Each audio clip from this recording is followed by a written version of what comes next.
Why do you think obsolescence becomes such a hot topic today? I think it's becoming, with all the changes in our industry, particularly driven by the consolidation of suppliers from one angle, and then the other one is the emergence and the increasing importance of software and connectivity in terms of design. It means we've gone from a time when engineering and design was very component oriented and it was easier to control from an obsolescence point of view. You managed the components that the engineers used on the boards up front, and those devices generally had a long lifetime. There would usually be multiple sources for those components. Those days have changed now with the consolidation of the suppliers, that suppliers are now looking very carefully at their portfolios, and they're doing a couple of things. They're increasingly looking to produce complicated sole source devices that don't only rely on the hardware but need a lot of software to drive them, so they become more complicated and more complex to work with. At the same time, there are less multiple sources for components. In fact, more and more components are just sole source. And they're also looking very carefully at their portfolios when they bring two companies together to say, well, actually, which are the ones that are not profitable? So they're making decisions on an increasing pace and with shorter windows to reduce their portfolios and effectively end-of-life products. So those are the two trends that have really accelerated over the last probably 3 or 4 years. Yeah, and I think this is one of the biggest threats to the security of the supply chain, because PCN, end of life, and last time buy come surprisingly these days. In a perfect world, you would never have to deal with the open market and buy directly from the manufacturer or official channels, and everything comes on time. But in reality, that's slightly different. So what would you think is the best practice to work effectively with the open market? I guess it's first of all, minimize the amount you need to do on the open market. So from a design engineer's point of view, is designing with obsolescence in mind right up front. And if you can think about not just at the component level, but at the subsystem or even the end product level, if you tightly enough specify your end equipment, then what's inside the box that produces the function, you could do it many ways, as long as the inputs and the outputs and the interface are the same. So it's designed from the point of view that you have enough flexibility in the way the hardware and the software interact. Couple that with the ability by remotely connecting to the device to remotely update the software within the device and reconfigure it with still having the same external features, you can start to mitigate against some of those changes. However, it's inevitable that you will have a situation where, in order to keep a product on the market, you may need to go out onto the open market to buy the product.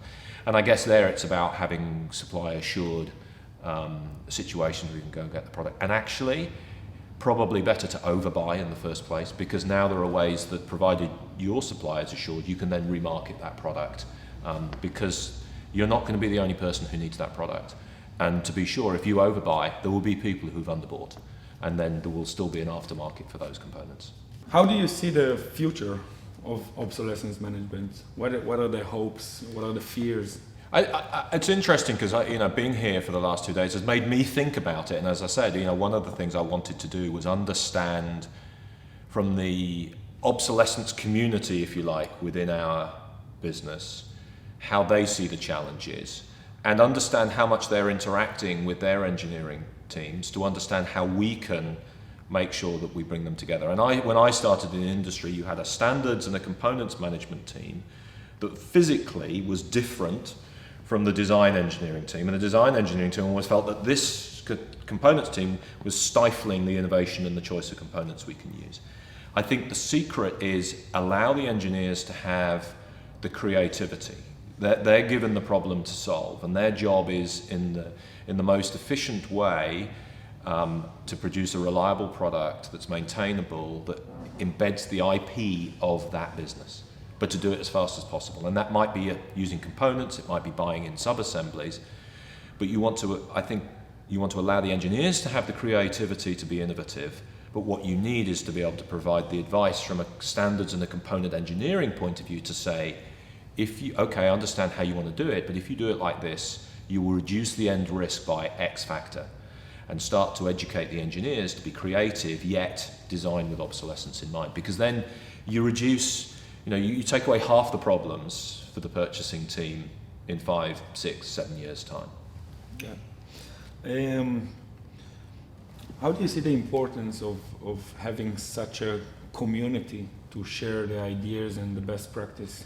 I think it's vital, and I think you see it in so many other ways. From a hardware engineering point of view, and software, software is the democratization of the design process. And when I graduated, there was a product called the BBC Micro. It was produced by the BBC Corporation, and it was a relatively low-cost computer to allow people to write code. And it fired the imagination. A lot of people bought this and they used it. But it was relatively small because in those days there was no social networking. It was word of mouth rather than anything else, and the BBC promoting it. If you think now the generation of boards like the Raspberry Pi, and BBC now have a really low-cost computer that you can play with, is that children are now starting to play again with hardware. And graduates from completely non-engineering disciplines are playing with the Raspberry Pi and building things and flashing lights and opening doors and making it do things. I think that's really exciting that there's now that democratization in terms of the way that design is done. How Aero can help with to customer to use the full capabilities of Aero? Yeah. Considering Aero supply assurance, the design process. I think it's, as I said, it goes back to starting with the design, which is where I come down to. And we have multiple points of entry. We have a digital platform which enables this big wide community of engineers to now go and self-serve, and they can find out a lot of information that they need, whether that's about a reference design that's close to what they want to do that they can then take and they can adjust and they can hack around with and they can make it work, to then checking that the individual components are at a good place in terms of their life cycle, making sure that they meet all of the local legislations when it comes to environmental and so on. So they can do a lot of the work self-serving with the digital tools that we want. But they're going to come to a point where they need a question, and then we can either handle that through digital chat, or we can even arrange an online consultation with somebody to discuss a design issue or a design problem, or provide guidance on the right way to go to follow a standard. Right through then, that we've got the physical resources of engineers out in the field who can go and sit in front of that engineer, in front of the hardware they're working on, in front of the software they're trying to code, and help them to solve that issue. And then there are areas where we don't have the expertise, we have an ecosystem of partners that we can help to introduce to customers as well. So, for me, it's all about the design end. You get it right at the design, then you're going to create less problems going down. And there are multiple ways for the modern engineer to contact and to get that assistance, whether it's self-service or whether it's us going and delivering that directly to them. Yeah.